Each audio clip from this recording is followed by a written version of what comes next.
प्रिय दोस्तों, मैं आपके समर्थन और प्यार के लिए दिल से आभारी हूं। आपके एक एक कमेंट, लाइक और शेयर से मुझे नई ऊर्जा मिलती है। अगर आपको मेरे वीडियो पसंद आते हैं और आप मेरे साथ जुड़े रहना चाहते हैं, तो कृपया मेरे YouTube चैनल को सब्सक्राइब करें। आपका एक सब्सक्राइब मेरे लिए बहुत मायने रखता है और मुझे आगे भी आपके लिए और अच्छा कंटेंट बनाने की प्रेरणा देता है। धन्यवाद। धर्म का पालन। धर्म केवल पूजा पाठ या धार्मिक रीति रिवाजों का पालन नहीं है, बल्कि यह जीवन जीने की एक सच्ची और नैतिक दिशा है। धर्म का पालन का अर्थ है सत्य, करुणा, कर्तव्य और न्याय के मार्ग पर चलना, चाहे परिस्थिति कैसी भी हो। संस्कृत में धर्म शब्द का मूल अर्थ है धारण करने योग्य, यानी वह जो इस संसार को और मनुष्य को संभाले रखे। महाभारत में कहा गया है, धार्यति इति धर्मः, जो धारण करता है वही धर्म है। कर्ण के जीवन से धर्म के बारे में। महाभारत के महान योद्धा कर्ण का जीवन धर्म, कर्तव्य, निष्ठा और सामाजिक अन्याय के बीच झूलती एक अद्भुत गाथा है। कर्ण का चरित्र जितना जटिल है, उतना ही प्रेरणादायक भी है, विशेष रूप से धर्म के दृष्टिकोण से। उसका जीवन यह दर्शाता है कि कभी कभी धर्म केवल शास्त्रों में वर्णित नियमों तक सीमित नहीं होता, बल्कि व्यक्ति की नियत, समर्पण और आत्मबलिदान में भी धर्म की झलक मिलती है। कर्ण का जन्म और सामाजिक अन्याय।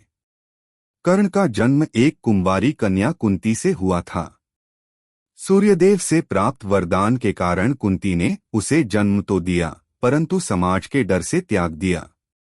कर्ण को दानवीर के रूप में जाना जाता है। वह कभी भी किसी याचक को खाली हाथ नहीं लौटाता था, यहाँ तक कि युद्ध भूमि में भी जब इंद्रदेव उसके पास ब्रह्मा कवच और कुंडल मांगने आए, तो उसने बिना हिचक दोनों दान कर दिए। यह त्याग दर्शाता है कि कर्ण के लिए धर्म का अर्थ केवल पूजा पाठ नहीं, बल्कि परोपकार और उदारता था। धर्म केवल व्रत या उपवास नहीं, बल्कि दूसरों के लिए बलिदान देने की भावना है। कर्ण की मित्रता। कर्ण को जब गुरुकुल और समाज ने ठुकराया, तब दुर्योधन ने उसे अपनाया और उसे अंग देश का राजा भी बनाया। कर्ण ने इसे आजीवन ऋण माना और दुर्योधन की मित्रता को अपना धर्म बना लिया। धर्म। कर्ण की दुर्योधन के प्रति निष्ठा उसकी सबसे प्रमुख विशेषताओं में से एक है।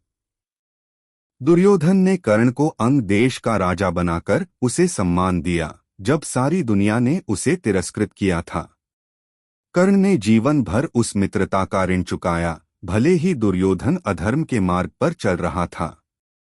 यह दुविधा धर्म की जटिलता को दर्शाती है, क्या धर्म मित्रता में है या सत्य के साथ खड़ा होने में। कर्ण ने मित्रता को धर्म माना, लेकिन उसके इस निर्णय ने उसे पांडवों के विरुद्ध ला खड़ा किया। कर्ण का दान का धर्म। जब महाभारत का समय चल रहा था तब की बात है। युद्ध से पहले इंद्रदेव, अर्जुन के पिता, को यह भय था कि कर्ण अर्जुन को युद्ध में पराजित कर सकता है, क्योंकि कर्ण के पास जन्मजात कवच और कुंडल थे जो उसे अजेय बनाते थे। इंद्रदेव ब्राह्मण का वेश धरकर करके कर्ण के पास भिक्षा मांगने आए और उससे उसका कवच और कुंडल मांग लिया। कर्ण जानता था कि वह स्वयं इंद्र हैं, और यह भी जानता था कि इन कवच कुंडल के बिना उसकी मृत्यु निश्चित है। फिर भी उसने उन्हें बिना किसी हिचकिचाहट के दान कर दिया। यही उसका व्यक्तिगत धर्म था, बिना भेदभाव के दान करना। उसने अपने प्राणों से अधिक मूल्यवान वस्तु, कवच और कुंडल बिना किसी संदेह या स्वार्थ के दे दिए। यह अत्यंत उच्च स्तर का धर्म था, जो केवल महान आत्माओं में होता है। अधर्म। एक तरफ वह महान दानवीर, अद्वितीय योद्धा और वफादार मित्र है, तो दूसरी तरफ उसके कुछ कार्य अधर्म की श्रेणी में भी आते हैं।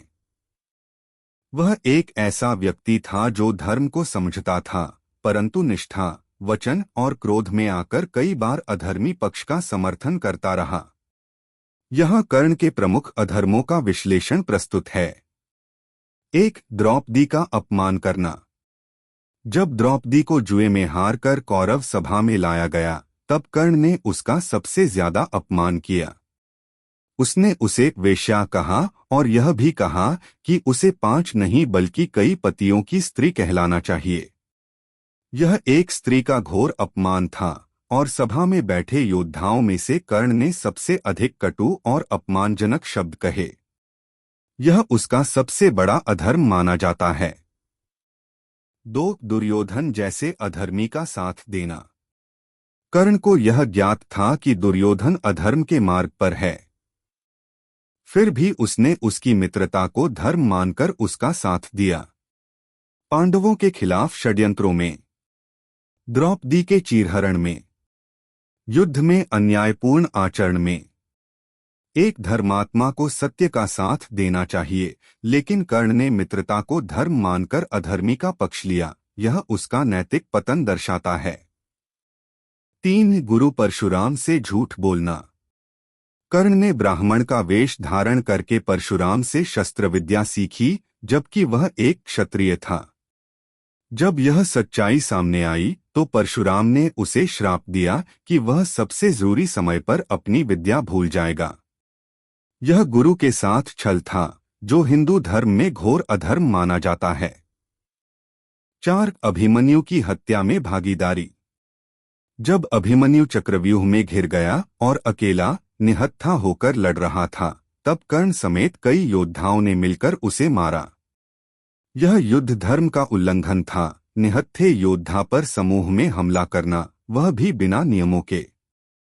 यह भी कर्ण के प्रमुख अधर्मों में गिना जाता है।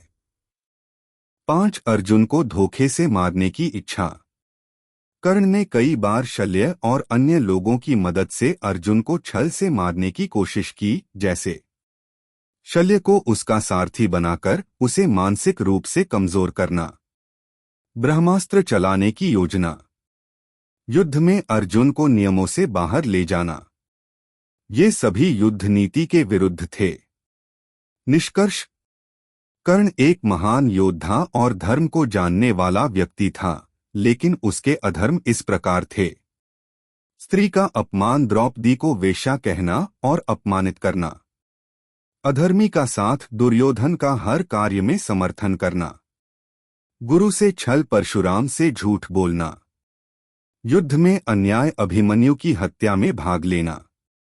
छलपूर्वक युद्ध, अर्जुन को धोखे से मारने की योजना बनाना।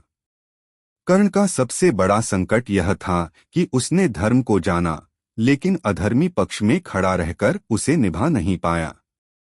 फिर भी उसके अंतःकरण में सदैव धर्म के लिए सम्मान था, पर वह अपने वचन, निष्ठा और सामाजिक पीड़ा के जाल में फंसकर अधर्म का सहभागी बना, और यही उसकी सबसे बड़ी त्रासदी थी।